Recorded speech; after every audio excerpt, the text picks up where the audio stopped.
Welcome to The Explainer. Today, we're diving into something that is quietly but fundamentally rewiring all of our lives.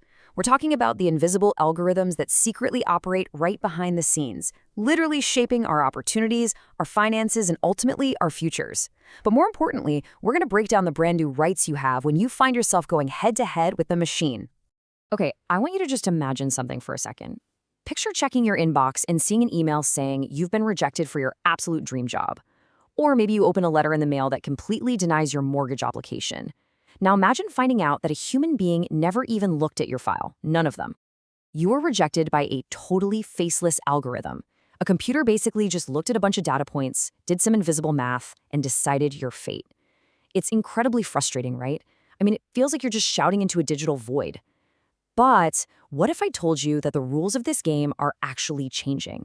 So here's our roadmap for today. First, when machines judge you, then Colorado's new AI rules, getting the bad news, fixing your data, requesting human review, and finally, taking back control. Let's get right into it. Section 1. When machines judge you. We're looking at the algorithms guarding your future. Before we really get into your rights, we have to pinpoint exactly where these unseen digital gatekeepers are operating in your everyday life. And what's absolutely crucial here is just the sheer scale of these covered domains. You know, we aren't talking about the algorithm that poorly guesses what movie you want to stream next, or the one that filters out your spam emails. We're talking about automated decision-making technology, or ADMT, operating in major areas like education enrollment, employment opportunities, housing, financial and lending services, insurance pricing, healthcare, and even essential government services. Basically, if an AI is making a significant decision in any of these intensely personal areas, the machine is officially judging you. And the new rules we're about to unpack, they will apply. Moving on to Section 2, Colorado's new AI rules, or introducing your digital shield. A major shift is happening right now in how we handle these automated judgments. What we're looking at here is the actual text of Colorado Senate Bill 26189. Now, this isn't some theoretical pie-in-the-sky best practice guide. No, this is a tangible legal framework regarding automated decision-making technology. It is a pioneering legislative shield designed from the ground up to protect consumers exactly like you from the black box AI systems used by massive companies and institutions. To understand when this shield actually kicks in, let's translate some of that dense legal jargon into plain English. The absolute core of this law centers around the concept of a consecutive decision. That basically means the law steps in when an AI's choice materially limits or fundamentally alters your access to those critical areas we just listed. You know, things like housing, jobs, or loans. We aren't talking about low-stakes stuff like an AI routing your customer service call. We're talking about situations where a computer's output is a major factor that genuinely impacts your life opportunities or even the price you pay for essential services. Section 3. Getting the bad news. This is the exact trigger for your legal rights. All right, so you've applied for something important. An AI was involved in that consequential decision, and things just didn't go your way. The law actually refers to this bad news as an adverse outcome. Experiencing an adverse outcome is the specific trigger that flips the switch on your new consumer protections. It means the system generated a decision that denied your access, terminated an opportunity, reduced your benefits, or, and this is a huge one, resulted in you being charged a materially higher price or given worse terms compared to other people in your exact same situation. Simply put, if the machine's math means you pay more or get less, you have experienced an adverse outcome. Now, here is the really crucial part. What does the company have to do next? Well, under this law, the company deploying that AI is on a ticking clock. They have exactly 30 days after making that decision to send you a post-decision notice. They can't just send you a generic no anymore. They are legally required to provide a plain language description of the decision and tell you exactly what role the AI played in it. Plus, they have to give you a simple-to-follow process to request the types and sources of personal data that system used. And finally, they must explicitly explain your consumer rights and how you can exercise them. They literally have to turn a confusing black box rejection into a clear, transparent explanation. Which brings us to Section 4, fixing your data and correcting the digital record.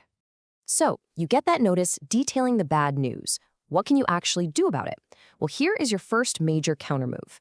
You are no longer expected to just sit back and accept a rejection based on garbage data or a weird digital mix-up. Under these new rules, if you realize the AI used bad information, you have the right to request the correction of factually incorrect or materially inaccurate personal data. If the AI denied you a loan because it thought you defaulted on a credit card that you've literally never even owned, you now have a direct, legal mechanism to force that company to fix the digital record. Now, I want to be super precise here, which is why we're pulling a quote directly from the legislation itself. Your right is specifically for correcting factually incorrect or materially inaccurate personal data. The law specifically points out that this right does not require the company to correct opinions, predictions, or scores generated by the AI. So think of it this way. You can fight the raw facts, the wrong address, the incorrect income, the mistaken identity, but you can't necessarily fight the AI's opinion of those facts in this specific step. For that, you're going to need the next countermove. Section 5, Requesting Human Review. It's time to bring a real person back into the loop. Let's contrast the frustrating old way of doing things with this brand new reality. In the old reality, if the computer said no, well, that was the end of the story. You'd get a customer service rep on the phone who would just sigh and say, "I'm so sorry, the system just won't let me proceed." But the new reality? It actually requires companies to provide an opportunity for meaningful human review and reconsideration of that consequential decision. And look, meaningful is absolutely the key word here. The lawmakers specifically defined what meaningful human review looks like to make sure companies can't just have some tired employee mindlessly rubber stamp whatever the AI decided. The designated human reviewer has to consider relevant, available primary evidence. They must actually be properly trained to conduct the review. And most importantly, this is huge, they must have the authority to approve, modify, or completely override the AI's decision. They absolutely cannot just default to the system's output. A real living person has to look at your real lived circumstances. Finally, Section 6, Taking Back Control, the Future of Your Digital Rights. Okay, so we know the rules, but how is this whole thing actually enforced, and when does it become a reality for you? When it comes to enforcement, the legislation is crystal clear.